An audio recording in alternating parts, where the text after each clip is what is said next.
Hello friend, अगर फिर से बहुत बहुत स्वागत है आप सभी का आपका अपना यूट्यूब चैनल मेजर टारगेट पर। तो फ्रेंड, आज के इस वीडियो में हम लोग क्लास 10 के सामाजिक विज्ञान यानी कि सोशल साइंस का एक और महत्वपूर्ण मॉडल सेट को पढ़ने वाले। इस मॉडल सेट में हम लोग ऐसे ऐसे इंपॉर्टेंट वस्तुनिष्ठ प्रश्न को देखेंगे जो आपके बोर्ड एग्जाम में 100% लड़ेगा ही लड़ेगा। तो फ्रेंड, अगर आप भी इस बार मैट्रिक के बोर्ड एग्जाम दे रहे हैं 2023 में, तो ये क्लास आपके लिए काफ़ी इंपॉर्टेंट है। खास करके इस क्लास में भी जो है ना दोस्तों, 2023 के एग्जाम में यहाँ पे न्यू पैटर्न में एनसीईआरटी की बिल्कुल न्यू पैटर्न में यहाँ पे सभी क्वेश्चंस आपके लिए प्रस्तुत करेंगे। ठीक है, तो यहाँ पे ये जो है ना दोस्तों सभी बोर्ड के लिए, स्पेशली बिहार बोर्ड वालों के लिए। ठीक है, तो यहाँ पे जो भी विद्यार्थी बिहार बोर्ड से बिलोंग करते या फिर अन्य बोर्ड से बिलोंग करते, तो ये वीडियो को आप पूरा जरूर देख सकते हैं, क्योंकि आज के इस वीडियो में पूरा यहाँ पे जो है ना दोस्तों पूरा बोर्ड से यहाँ पे निचोड़ करके सभी प्रश्न को आपके सामने प्रस्तुत करेंगे। ठीक है, ये क्लास काफी इंपॉर्टेंट होने वाला है। क्लास को बिल्कुल आप शुरू से लेकर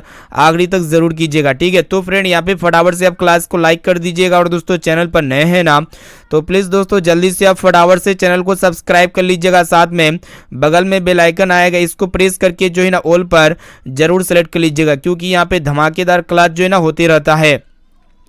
और दोस्तों जो भी विद्यार्थी हमारे व्हाट्सएप ग्रुप में जुड़ना चाहते हैं तो जल्दी से आप फटाफट से आप मेरा व्हाट्सएप नंबर को सेव कीजिए। मेरा व्हाट्सएप नंबर है 6206076569।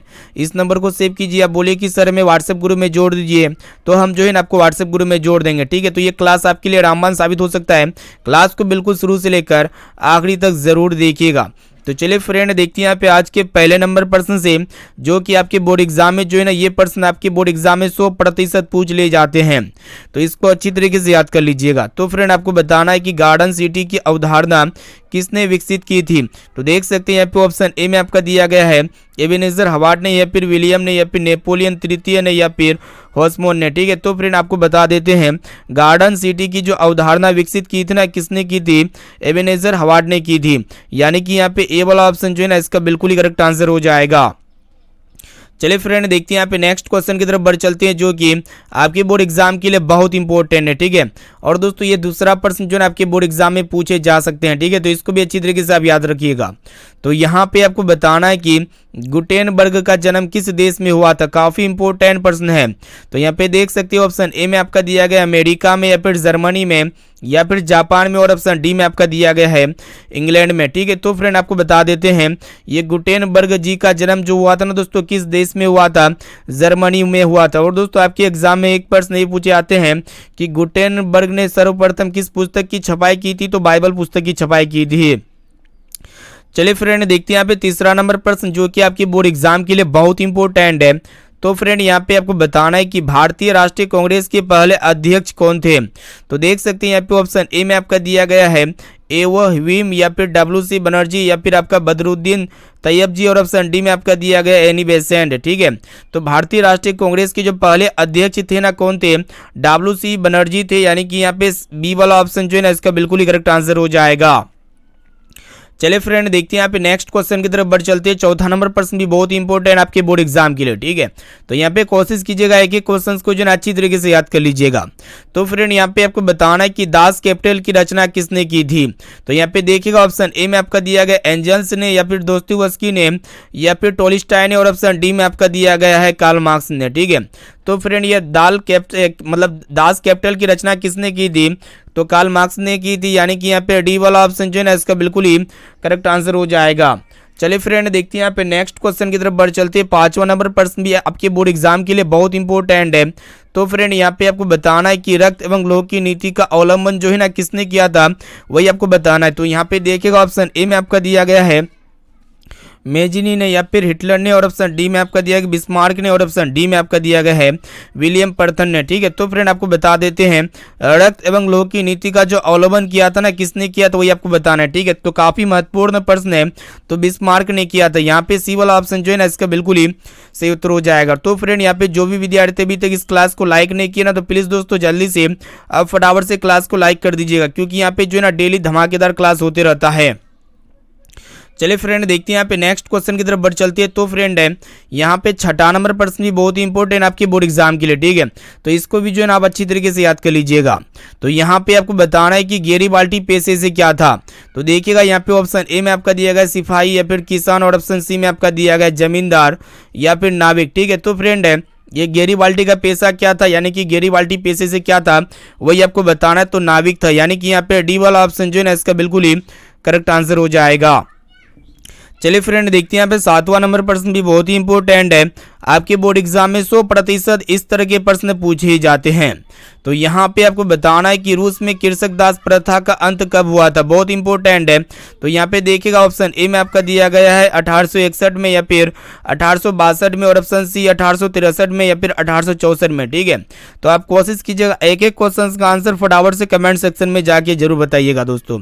तो यहाँ पे रूस में दास कैपिटल यानी कि रूस में कृषक दास प्रथा का जो अंत किया था ना, कब किया था, तो यहाँ पे 1861 ईस्वी में हुआ था, यानी कि यहाँ पे ए वाला ऑप्शन जो है ना इसका बिल्कुल ही सही उत्तर हो जाएगा। चलिए फ्रेंड देखते हैं यहाँ पे नेक्स्ट क्वेश्चन की तरफ बढ़ चलते हैं। तो फ्रेंड यहाँ पे आपको बताना है, प्रश्न ये करा है कि the history of the loss of Vietnam के लेखक किसने, काफी इंपॉर्टेंट प्रश्न है, यानी कि the history of the loss of Vietnam जो लिखा है ना ये किसने लिखा है। तो यहाँ पे देखिएगा दोस्तों ऑप्शन ए में आपका दिया गया होची मिन ने या फिर फान बोई चाओ ने या फिर कुआंग ने, और ऑप्शन डी में आपका दिया गया है तिरुथु ने, ठीक है। तो आपको बता देते हैं the history of the loss of Vietnam के लेखक कौन है, तो फान बोई चाओ है, यानी कि इसका बी वाला ऑप्शन जो है ना बिल्कुल ही करेक्ट आंसर हो जाएगा। चलिए फ्रेंड देखते हैं यहाँ पे नेक्स्ट क्वेश्चन जो कि आपके बोर्ड एग्जाम के लिए बहुत ही इंपॉर्टेंट है। ये भी प्रश्न जो है आपके बोर्ड एग्जाम में पूछे जाएंगे। तो यहाँ पे आपको बताना है कि पूर्ण स्वराज की मांग को, देखिएगा प्रश्न एक रहा है कि पूर्ण स्वराज को मांग का प्रस्ताव कांग्रेस के किस वार्षिक अधिवेशन में पारित हुआ था, ठीक है। तो फ्रेंड आपको बता देते हैं ये पूर्ण स्वराज की मांग का प्रस्ताव कांग्रेस के जो है ना 1929 ईस्वी में पारित हुआ था, लाहौर में पारित हुआ था, यानी कि यहाँ पे ए वाला ऑप्शन जो है ना बिल्कुल ही सही उत्तर हो जाएगा। चलिए फ्रेंड देखते हैं यहाँ पे नेक्स्ट क्वेश्चन की तरफ बढ़ चलते हैं। 10वां नंबर प्रश्न भी बहुत ही इंपॉर्टेंट आपके बोर्ड एग्जाम के लिए, और दोस्तों ये प्रश्न जो है आपके बोर्ड एग्जाम में पूछे जा सकते हैं। तो यहाँ पे आपको बताने की AITUC यहाँ पे कहने का अर्थ है कि अखिल भारतीय यूनियन कांग्रेस के प्रथम अध्यक्ष किसे बनाया गया था, काफी इंपॉर्टेंट प्रश्न है। तो यहाँ पे ऑप्शन ए में आपका दिया गया मोतीलाल नेहरू को या फिर लाला लाजपत राय को या फिर महात्मा गांधी जी को या फिर चित्तरंजन दास को, ठीक है।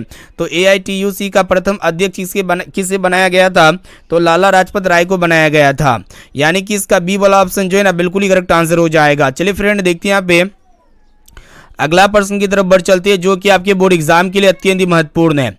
तो फ्रेंड यहाँ पे आपको बताना है कि काली मृदा का दूसरा नाम क्या है। तो देखिएगा दोस्तों ऑप्शन ए में आपका दिया गया बलवी मृदा या फिर रेगुर मृदा या फिर साल, और ऑप्शन डी में आपका दिया गया पर्वतीय, ठीक है। तो फ्रेंड आपको बता देते हैं काली मृदा का जो दूसरा नाम है ना दोस्तों, कौन सा मृदा है, रेगुर मृदा है, ठीक है। और दोस्तों ये काली मृदा कहाँ पे पाई जाती है, तो गुजरात राज्य में पाई जाती है। और दोस्तों ये काली मृदा में कौन सी फसल उपजाई जाती है, तो कपास की खेती की जाती है। यहाँ पे बी वाला ऑप्शन जो है ना बिल्कुल ही करेक्ट आंसर हो जाएगा। तो फ्रेंड यहाँ पे जो भी विद्यार्थी अभी तक इस क्लास को लाइक नहीं किया ना, तो प्लीज़ दोस्तों आप जल्दी से फटाफट से क्लास को लाइक कर दीजिएगा। और दोस्तों चैनल पर नए हैं ना, तो प्लीज़ दोस्तों जल्दी से आप फटाफट से चैनल को सब्सक्राइब कर लीजिएगा, साथ में नोटिफिकेशन बेल आइकन को सेलेक्ट करके जो है ना और पर जरूर प्रेस कर लीजिएगा। चलिए फ्रेंड देखते हैं यहाँ पे नेक्स्ट क्वेश्चन की तरफ बढ़ चलते हैं। तो फ्रेंड यहाँ पे आपको बताना है कि भारत के किस राज्य में वन का सबसे अधिक विस्तार है, ठीक है। तो देखिएगा यहाँ पे ऑप्शन ए में आपका दिया गया है केरल में या फिर कर्नाटक में या फिर मध्य प्रदेश में, और ऑप्शन डी में आपका दिया गया है उत्तर प्रदेश में। तो फ्रेंड आपको बता देते हैं भारत के मध्य प्रदेश राज्य में जो है ना दोस्तों वन का सबसे अधिक विस्तार है, यानी कि यहाँ पे सी वाला ऑप्शन जो है ना बिल्कुल ही करेक्ट आंसर हो जाएगा। चलिए देखते हैं यहाँ पे 13 नंबर प्रश्न भी बहुत ही इंपॉर्टेंट आपके बोर्ड एग्जाम में पूछे जाएंगे। तो यहाँ पे आपको बताना है कि किस राज्य में खनिज तेल का विशाल भंडार है। तो देखिएगा दोस्तों ऑप्शन ए में आपका दिया गया असम में या फिर राजस्थान में या फिर बिहार में, और ऑप्शन डी में आपका दिया गया है तमिलनाडु में, ठीक है। तो फ्रेंड आपको बता देते हैं ये असम राज्य में जो है ना खनिज तेल का विशाल भंडार है, यानी कि यहाँ पे ए वाला ऑप्शन जो है ना इसका बिल्कुल ही सही उत्तर हो जाएगा। चलिए फ्रेंड देखते हैं यहाँ पे नेक्स्ट क्वेश्चन की तरफ बढ़ चलते हैं। तो फ्रेंड यहाँ पे 14 नंबर प्रश्न क्या कराएगी, यहाँ पे आपको बताना है कि इनमें कौन उपभोक्ता उद्योग है। तो देखिएगा यहाँ पे ऑप्शन ए में आपको दे पेट्रोल रसायन या फिर लोह अयस्क या फिर चित्ररंजन लोकोमोटिव या फिर चीनी उद्योग, ठीक है। तो यहाँ पे जो उपभोक्ता उद्योग है ना दोस्तों, कौन सा उद्योग हो जाएगा वही आपको बता देना है। तो यहाँ पे देखिएगा दोस्तों चीनी उद्योग जो है ना उपभोक्ता उद्योग है, यहाँ पे डी वाला ऑप्शन इसका बिल्कुल ही सही उत्तर हो जाएगा। चलिए फ्रेंड देखते हैं यहाँ पे 15 नंबर प्रश्न भी बहुत ही इंपॉर्टेंट आपके बोर्ड एग्जाम के लिए। तो फ्रेंड यहाँ पे आपको बताना है कि नागपुर सड़क योजना के अंतर्गत सड़कों को कितने भागों में बांटा गया है। तो देखिएगा यहाँ पे ऑप्शन ए में आपका दिया गया 4 या फिर 6 या फिर 2 और ऑप्शन डी में आपका दिया गया 5। ठीक है, तो नागपुर सड़क योजना के अंतर्गत सड़कों को जो है ना कितने भागों में बांटा गया है, तो 4 भागों में बांटा गया है। यहाँ पे ए वाला ऑप्शन इसका बिल्कुल ही सही उत्तर हो जाएगा। तो फ्रेंड यहाँ पे जो भी विद्यार्थी अभी तक क्लास को लाइक नहीं किए हैं तो आप फटाफट से यहाँ पे जल्दी से क्लास को लाइक कर दीजिएगा। चलिए देखते हैं यहाँ पे नेक्स्ट क्वेश्चन की तरफ बढ़ चलते हैं। तो फ्रेंड यहाँ पे 16 नंबर प्रश्न भी बहुत ही इंपॉर्टेंट आपके बोर्ड एग्जाम के लिए, और ये भी प्रश्न आपके बोर्ड एग्जाम में पूछे जा सकते हैं। तो यहाँ पे आपको बताना है कि कुशेश्वर स्थान किस जिले में स्थित है। तो यहाँ पे देखिएगा ऑप्शन ए में आपका दिया वैशाली में या फिर दरभंगा में या फिर बेगूसराय में और ऑप्शन डी में आपका दिया गया भागलपुर में। ठीक है, तो फ्रेंड ये जो कुशेश्वर स्थान है ना किस जिले में स्थित है, तो ये दरभंगा में स्थित है। इसको अच्छी तरीके से याद कर लीजिएगा। यहाँ पे बी वाला ऑप्शन जो है ना बिल्कुल ही सही उत्तर हो जाएगा। चलिए फ्रेंड देखते हैं यहाँ पे 17 नंबर प्रश्न जो कि आपके बोर्ड एग्जाम के लिए बहुत इंपॉर्टेंट है। तो फ्रेंड यहाँ पे आपको बताना है कि बिहार में कितने जिले। ठीक है, तो वर्तमान में बिहार में कितने जिले दोस्तों, 38 जिले हैं। ये सभी को पता होना चाहिए। यहाँ पे डी वाला ऑप्शन जो है ना बिल्कुल ही सही उत्तर हो जाएगा। और दोस्तों वर्तमान में बिहार में कितने राज्य है, तो यहाँ पे 28 राज्य। इसको अच्छी तरीके से याद कर लीजिएगा। चलिए फ्रेंड देखते हैं यहाँ पे नेक्स्ट क्वेश्चन की तरफ बढ़ चलते हैं।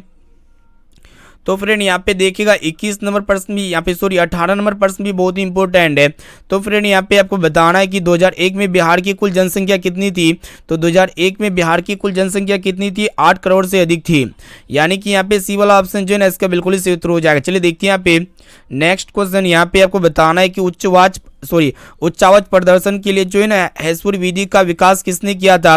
तो उच्चवाच प्रदर्शन के लिए हेसपुर विधि का जो विकास किया था ना दोस्तों, किसने किया था वही आपको बताना है। तो लेहमान ने किया था। यहाँ पे बी वाला ऑप्शन जो है ना इसका बिल्कुल ही सही उत्तर हो जाएगा। चलिए फ्रेंड देखते हैं यहाँ पे नेक्स्ट क्वेश्चन की तरफ बढ़ चलते हैं। तो फ्रेंड यहाँ पे आपको बताना है कि निम्न में से कौन सा उद्योग चूना पत्थर को कच्चे माल के रूप में प्रयोग करता है। काफी इंपॉर्टेंट प्रश्न है। तो यहाँ पे कौन ऐसा उद्योग है जो चूना पत्थर को कच्चे माल के रूप में प्रयोग होता है। तो यहाँ पे ऑप्शन ए में आपका दिया एल्यूमिनियम का या फिर चीनी का या फिर आपका सीमेंट का या फिर पटसन का। ठीक है, तो फ्रेंड आपको बता देते हैं ये सीमेंट का जो है ना दोस्तों चूना पत्थर को कच्चा माल के रूप में प्रयोग होता है। यानी कि यहाँ पे सी वाला ऑप्शन जो है ना इसका बिल्कुल ही सही उत्तर हो जाएगा। चलिए फ्रेंड देखते हैं यहाँ पे नेक्स्ट क्वेश्चन की तरफ बढ़ चलते हैं जो कि आपके बोर्ड एग्जाम के लिए अत्यंत ही महत्वपूर्ण है। ये भी प्रश्न जो है आपके बोर्ड एग्जाम में पूछे जाएंगे। तो यहाँ पे आपको बताना है कि भारत में औरतों के लिए आरक्षण की व्यवस्था किस संस्था में है। तो देखिएगा यहाँ पे ऑप्शन ए में आपका दिया गया लोकसभा में या फिर विधानसभा में या फिर मंत्रिमंडल में या फिर आपका पंचायती राज संस्थाएं में। ठीक है, तो फ्रेंड भारत में औरतों के लिए आरक्षण की व्यवस्था किस संस्था में है, तो पंचायती राज व्यवस्था में। इसको अच्छी तरीके से याद कर लीजिए। यहाँ पे डी वाला ऑप्शन बिल्कुल ही सही उत्तर हो जाएगा। चलिए देखते हैं यहाँ पे अगला प्रश्न आपको बताना है कि लोकसभा में निर्वाचन हेतु कुल सीटों की संख्या कितनी है। तो लोकसभा में निर्वाचन हेतु कुल सीटों की संख्या कितनी है दोस्तों, ये आपको बताना है। तो 543 सीटें हैं। यहाँ पे सी वाला ऑप्शन जो है ना इसका बिल्कुल ही सही उत्तर हो जाएगा। चलिए फ्रेंड देखते हैं यहाँ पे नेक्स्ट क्वेश्चन की तरफ बढ़ चलती है जो कि आपके बोर्ड एग्जाम के लिए अत्यंत ही महत्वपूर्ण है। तो फ्रेंड यहाँ पे 23 नंबर प्रश्न क्या कराएगी, आपको बताना है कि निम्नलिखित में कौन भारतीय किसान यूनियन के नेता थे। और दोस्तों ये भी प्रश्न जो है आपके बोर्ड एग्जाम में 100% पूछ लिए जाएंगे। तो यहाँ पे आप फटाफट से कमेंट सेक्शन में जाके बता सकते हैं कि भारतीय किसान यूनियन के नेता कौन थे। देखिएगा यहाँ पे ऑप्शन ए में आपका दिया गया मोरारजी देसाई या फिर जयप्रकाश नारायण या फिर महेंद्र सिंह टिकैत या फिर चौधरी चरण सिंह। ठीक है, तो भारतीय किसान यूनियन के नेता कौन थे दोस्तों, महेंद्र सिंह टिकैत थे। यहाँ पे सी वाला ऑप्शन जो है ना इसका बिल्कुल ही करेक्ट आंसर हो जाएगा। चलिए फ्रेंड देखते हैं यहाँ पे अगला प्रश्न की तरफ बढ़ चलते हैं जो कि आपके बोर्ड एग्जाम के लिए बहुत ही इंपॉर्टेंट है।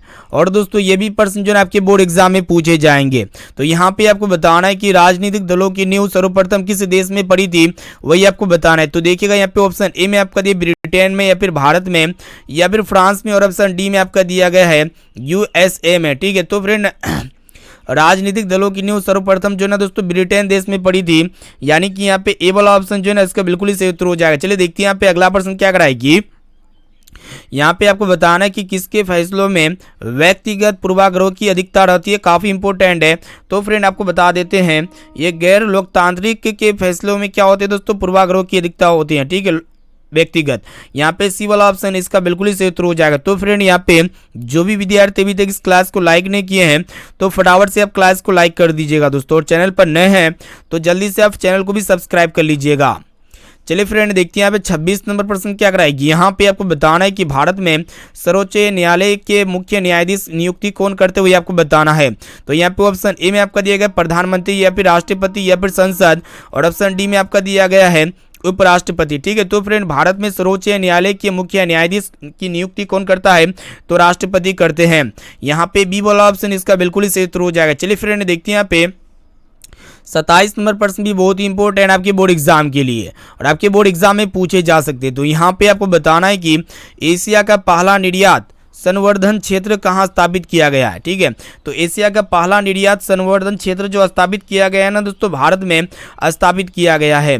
यहाँ पे ए वाला ऑप्शन इसका बिल्कुल ही सही उत्तर हो जाएगा। चलिए फ्रेंड देखते हैं यहाँ पे नेक्स्ट क्वेश्चन की तरफ बढ़ चलते हैं। तो फ्रेंड यहाँ पे आपको बताना है कि सूचना के अधिकार आंदोलन की शुरुआत कहाँ से हुई थी। तो यहाँ पे देखिएगा ऑप्शन ए में आपका दिया गया राजस्थान से या फिर दिल्ली से या फिर तमिलनाडु से, और ऑप्शन डी में आपका दिया गया बिहार से। ठीक है, तो सूचना के अधिकार आंदोलन की जो शुरुआत की गई थी ना, राजस्थान राज्य से की गई थी। यहाँ पे ए वाला ऑप्शन इसका बिल्कुल ही सही उत्तर हो जाएगा। चलिए देखते हैं यहाँ पे नेक्स्ट क्वेश्चन जो कि आपके बोर्ड एग्जाम के लिए बहुत इंपॉर्टेंट है। ठीक है, मोस्ट इंपॉर्टेंट है, और दोस्तों ये इस तरह के प्रश्न आपके बोर्ड एग्जाम में पूछे ही जाते हैं। तो यहाँ पे आपको बताना है कि बिहार के किस जिले की प्रति व्यक्ति आय सर्वाधिक यानी कि सबसे ज़्यादा है। तो यहाँ पे देखिएगा पटना की या फिर गया की या फिर शिवहर की, और ऑप्शन डी में आपका दिया गया है नालंदा की। ठीक है, तो फ्रेंड आपको बता देते बिहार के पटना जिले की प्रति व्यक्ति आय क्या सबसे ज़्यादा यानी कि सर्वाधिक है। यहाँ पे ए वाला ऑप्शन जो है ना बिल्कुल ही सही उत्तर हो जाएगा। चलिए फ्रेंड देखते हैं यहाँ पे नेक्स्ट क्वेश्चन की तरफ बढ़ चलते हैं। तो फ्रेंड यहाँ पे देखिएगा 30 नंबर प्रश्न क्या कराएगी। यहाँ पे आपको बताना है कि वैश्वीकरण के मुख्य कितने अंग होते हैं वही आपको बताना है।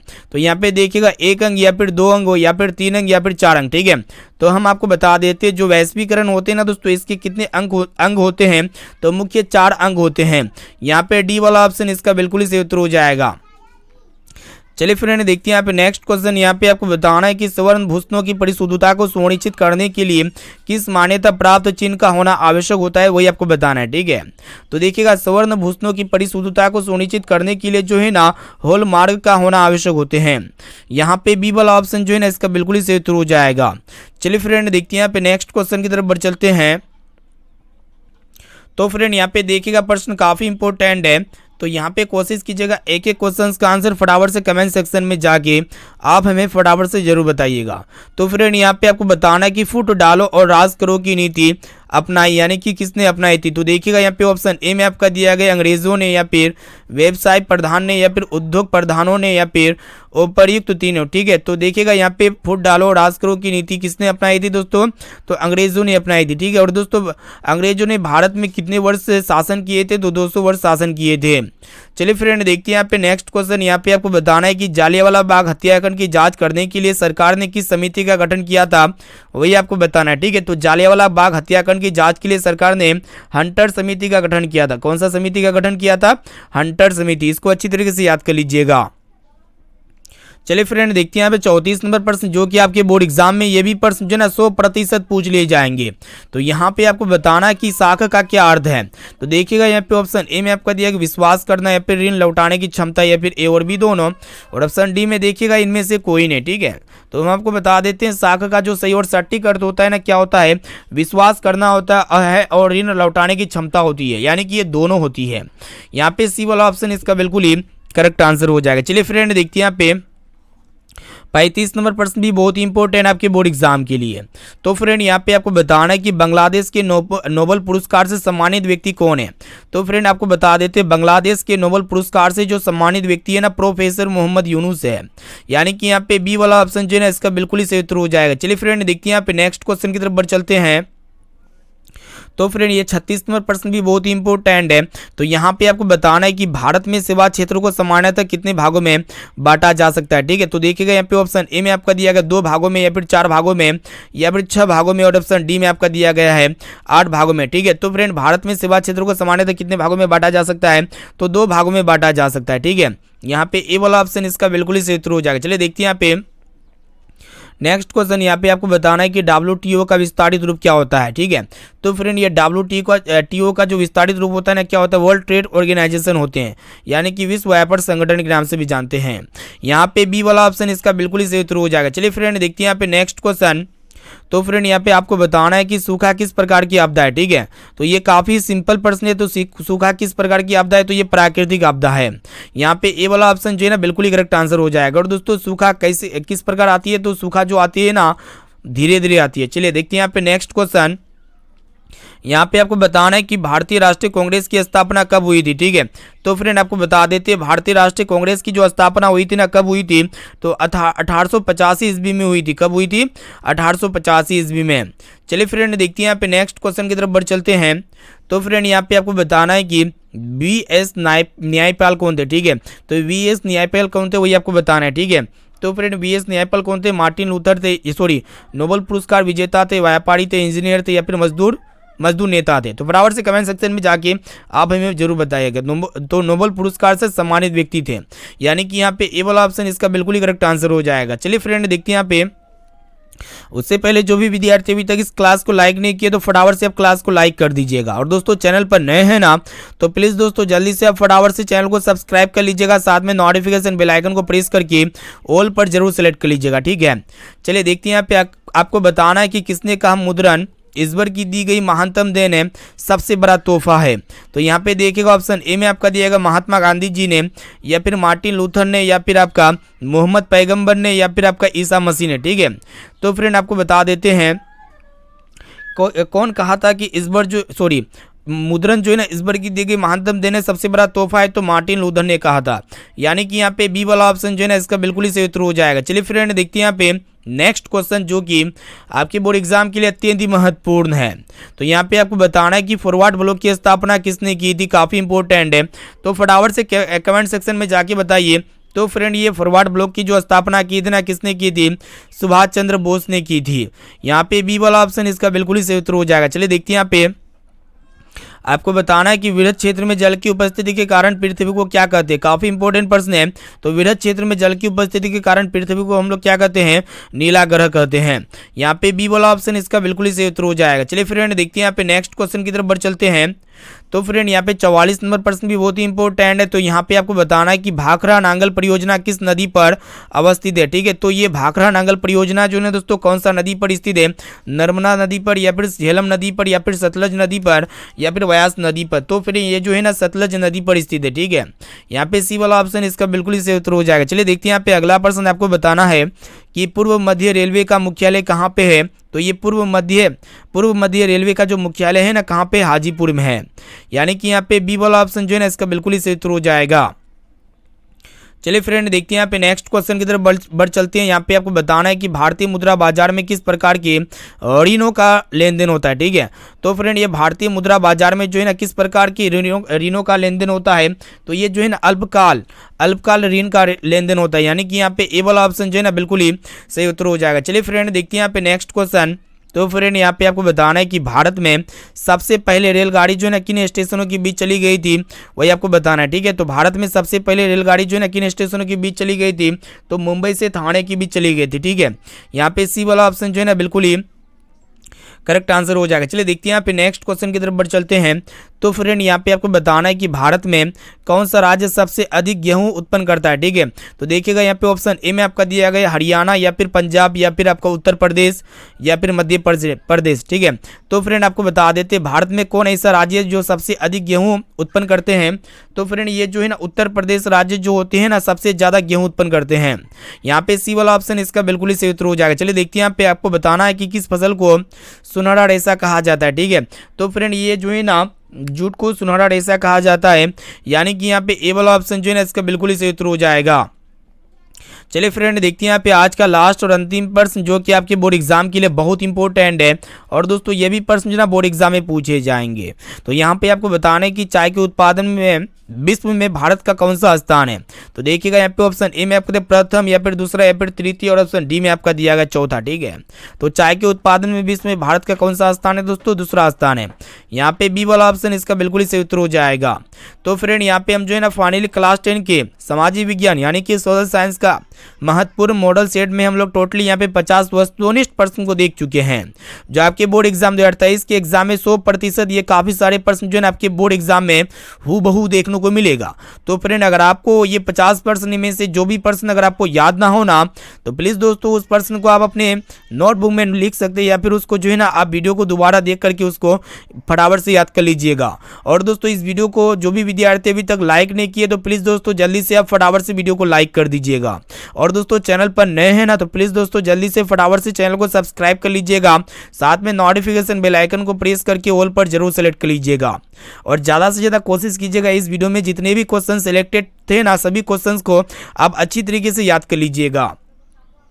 इनके साथ साथ आपको यह भी बताना है कि SW क्वेश्चंस का आंसर क्या लगता है। तो यहाँ पे आपको बताना है कि डॉक्टर भीमराव अंबेडकर का जन्म कहाँ पे हुआ था। तो यहाँ पे देख सकते हैं आपके सामने 4 को ऑप्शन है, तो इसका जो भी राइट आंसर लगता है ना, तो जल्दी से कमेंट सेक्शन में जाके जरूर बता दीजिएगा। और दोस्तों यहाँ पे फटाफट से क्लास को लाइक कर दीजिए। और दोस्तों इस वीडियो को अपने दोस्तों में ज़्यादा से ज़्यादा शेयर कीजिएगा, ताकि वो भी जो है ना बोर्ड एग्जाम की तैयारी काफ़ी अच्छी तरीके से कर सके। और दोस्तों जो भी विद्यार्थी अभी तक हमारे व्हाट्सएप ग्रुप में नहीं जुड़े हैं, तो आप फटाफट से मेरा व्हाट्सएप नंबर को नोट कीजिए। मेरा व्हाट्सएप नंबर है 6206076569। इस नंबर को सेव कीजिए। आप बोलिए कि सर हमें व्हाट्सएप ग्रुप में जोड़ दीजिए, तो हम जो है ना आपको व्हाट्सएप ग्रुप में जोड़ देंगे। तो फिर मिलते हैं यहाँ पे अगले क्लास में दोस्तों, और रात्रि 9 बजे क्लास होगी, जो काफ़ी धमाकेदार क्लास होगी। ठीक है।